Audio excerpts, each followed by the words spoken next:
मेरी पार्टी ने मुझे चीफ मिनिस्टर बनाया। ठीक है, अब ऐसा है कि आपकी जो सबसे बड़ी जीत हाल फिलहाल में हुई है बीएमसी, उस पर आते हैं और आपसे मैं ये सवाल पूछना चाहती हूँ। देखिए, आपकी इलेक्शन एनालिसिस मुझे बड़ी अच्छी लगती है, इट्स वेरी इंटेलिजेंट, इसलिए ये सवाल मैं पूछना आपसे चाहती हूँ फडणवीस जी कि आपकी विनिंग अलायंस रही, you have become the biggest single largest party this time for the first time in BMC. लेकिन जब ये चुनाव पास आ रहे थे तो जितने पॉलिटिकल एनालिस्ट हैं, जितने राजनीतिक विशेषज्ञ हैं, सबने ये कहा कि भाई उद्धव ठाकरे महाराष्ट्र में कहीं भी चुनाव हार जाए लेकिन मुंबई के मराठी उसे कभी हारने नहीं देंगे। तो मैं ये अब आपसे पूछना चाहती हूं कि आपका कौन सा पासा काम आ गया फडणवीस जी, या फिर what went wrong with them कि वो औंधे मुंह गिरे, और ऐसा गिरे, ऐसे समय पे गिरे कि 20 साल में पहली बार दो भाई साथ आ गए, उसके बाद भी गिरे। देखिए, पहली बात तो ये है कि जो मुंबई का मराठी आदमी है वो भी तो सोचता है, समझता है, देखता है आपने क्या किया है। 30 साल में मुंबई के मराठी आदमी को उद्धव ठाकरे जी ने क्या दिया? कुछ भी नहीं दिया।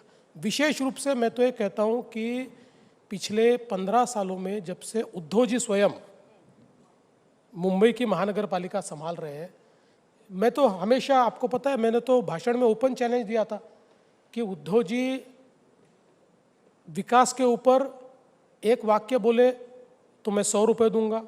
धीरे धीरे मेरा वो जो मतलब प्राइज मनी है बढ़ते बढ़ते 3000 रुपये तक पहुंचा, फिर भी उन्होंने डेवलपमेंट पर कुछ नहीं बोला। फिर मैंने उनको चैलेंज दिया था कि मुंबई का एक आइकॉनिक प्रोजेक्ट, इतने सालों से उनके पास महानगर पालिका है, तो एक आइकॉनिक प्रोजेक्ट वो बताए, वो नहीं बता पाए। देखिए, हम लोगों के बोलने की बात अलग है और करने की बात अगर अलग है तो लोगों को डिफरेंस दिखता है। इतने सालों में मुंबई का मराठी आदमी मुंबई से बाहर चला गया, वो कहीं तो मीरा भाईंदर गया, इधर कल्याण डोंबिवली गया, फिर वो भिवंडी गया, उसके आगे चला गया, वो कर्जत तक वो चला गया। तो आप तो मुंबई के मराठी आदमी के बारे में केवल बोलते रहे, लेकिन आपके हाथ में इतनी बड़ी महानगर पालिका थी, आप उसको घर भी नहीं दे पाए। और लोगों ने जब देखा कि हमने बीडीडी चाल का रीडेवलपमेंट करके जो मुंबई का बिल्कुल आम मराठी आदमी है उसको 120 फुट के घर से 500 फुट के घर में वहीं पर साउथ मुंबई में उसको हमने लाया। ऐसे ही कितने अलग अलग हमने जो रीडेवलपमेंट के कार्यक्रम हाथ में लिए, इसमें लोगों को ध्यान में आया कि असली या असल में अपने साथ कौन खड़ा है। तो मुंबई के मराठी लोगों ने भी हमको वोट दिया और जो अन्य भाषी लोग हैं उन्होंने भी हमको वोट दिया। और मैं पहले दिन से कहता था कि ये जो लोग मराठी आदमी को अपनी बपौती समझते हैं, उनको कहीं ना कहीं मराठी आदमी को जवाब तो देना पड़ेगा कि उनके लिए क्या किया है। तो ये कुछ नहीं किया, इसलिए दोनों तरफ से हमको वोट मिला और हम चुन कर आए। ठीक है, उन्होंने कुछ नहीं किया वो तो आपने गिना दिया, पर आपने क्या किया वो ज़रा मैं आपसे पूछती हूँ फडणवीस जी। ऐसा है कि इस इलेक्शन में आपकी पार्टी की ऐसी ज़बरदस्त डेस्परेशन देखने को मिली, वो यूं कि आप लोगों ने कई जगह कांग्रेस, एआईएमआईएम ऐसे लोगों के साथ हाथ मिलाया। आपने हालांकि बाद में कहा ये गलत हुआ, मैं एक्शन लूंगा, मैं उसको सस्पेंड करूंगा, पता नहीं क्या क्या कहा आपने। कहा मुझे नहीं पता कैसे होता है, पत्ता नहीं हिलता है यहाँ फडणवीस जी आपके बगैर। लेकिन चलिए, आपने उनके ऊपर डाल दिया कि ये सब गलत हुआ। अब आप मुझे ये बताइए, ये मतलब कहते हैं ना जैसे all is fair in love and war, वैसे ही लगता है कि all is fair in Fadnavis ji style of politics, कुछ भी करेंगे सत्ता में आने के लिए। देखिए, पहली बात तो यह है कि आप लोगों को पता कुछ होता नहीं है। पता तो मुझे होता है, और आप लोग इतनी बड़ी बड़ी बातें कर देते हैं मानो कोई हमने नहीं, मैं आपको मुझे मालूम है, आपको बता देता हूँ।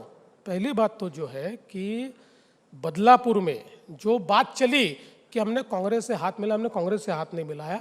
कांग्रेस के 13 कॉरपोरेटर्स ने बदलापुर की नगर पालिका में कांग्रेस को छोड़कर हमारी पार्टी में प्रवेश किया और उसके बाद हमारा तो नगराध्यक्ष चुनकर आया था, हम उनके भरोसे नहीं थे, हमारा नगराध्यक्ष चुनकर आया था, बाद में उन्होंने हमारी पार्टी में प्रवेश किया। दूसरा, जो एमआईएम की बात आप कर रहे हो, वो तो अकोला जिले की एक बहुत ही छोटी सी नगर पालिका जिसमें टोटल वोटर 12,000 है, उस नगर पालिका में हम लोग चुनकर आए, हमारा नगराध्यक्ष आया।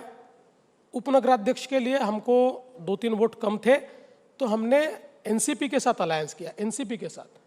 बाद में जब हमारे ध्यान में आया, यहाँ ये होता है कि हमारे कानून में पोस्ट पोल अलायंस आप कर सकते हो और पोस्ट पोल रजिस्ट्रेशन आप कर सकते हो।